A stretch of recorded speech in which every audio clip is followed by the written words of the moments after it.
Bonjour à tous, dans cette vidéo nous allons voir comment représenter graphiquement une suite géométrique. Dans l'exemple on nous dit soit UN la suite géométrique de premier terme U0 égale 1 et de raison Q égale 1,4 et dans la première question on demande de calculer U1, U2, U3, U4 et U5. Alors puisque la suite UN est géométrique, cela veut dire que pour tout entier naturel n, UN plus 1 c'est la raison 1,4 multiplié par UN. Autrement dit, pour calculer un terme de la suite, on multiplie le terme précédent par la raison, c'est-à-dire par 1,4. Par exemple, pour calculer U1, on va dire que U1 c'est 1,4 multiplié par U0.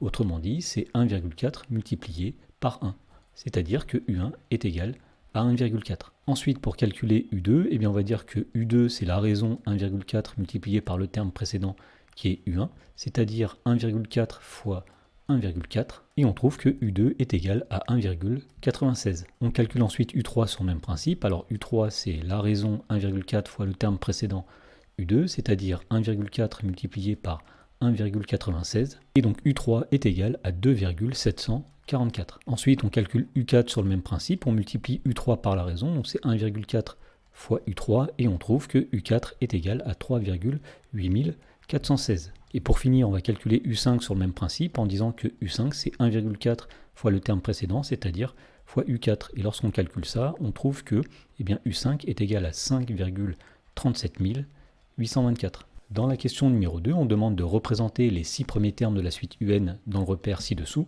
Alors pour représenter une suite, on place dans un repère les points de coordonnées n, U de n. Par exemple, nous allons faire tout d'abord le point de coordonnées 0, U de 0. Donc on va se placer à l'abscisse 0, c'est-à-dire ici, et on va monter à l'ordonnée U de 0, c'est-à-dire à 1. Donc le premier point qui représente la suite UN est situé ici. Ensuite, nous allons placer le point qui correspond à U1. Alors puisque U1 est égal à 1,4, on va se placer à l'abscisse 1, et on va monter à environ 1,4 ici. Ensuite, on place le point correspondant à U2, alors on va à l'abscisse 2 qui est ici, et on va monter à l'ordonnée 1,96, ce qui veut dire que le troisième point de la suite est situé approximativement ici. De la même façon, on va placer U3, on se met à l'abscisse 3 et on place l'ordonnée 2,744, c'est-à-dire à peu près 2,75. Donc ici nous sommes à 1, 2, 2,5 et 2,75 est à peu près ici. Voilà, donc sur le même principe, on va placer le cinquième point qui correspond à U4, on se place à l'abscisse 4 et on va monter à l'ordonnée 3,85. Donc ici nous sommes à 3. On va monter un petit peu plus haut, c'est-à-dire environ ici. Et pour finir, on va placer le dernier point qui correspond à U5. On se met à l'abscisse 5 qui est là, et on va monter à l'ordonnée 5,3 environ, 5,4. Donc ici, nous sommes à 1, 2, 3, 4, 5. Donc 5,3 va être environ ici.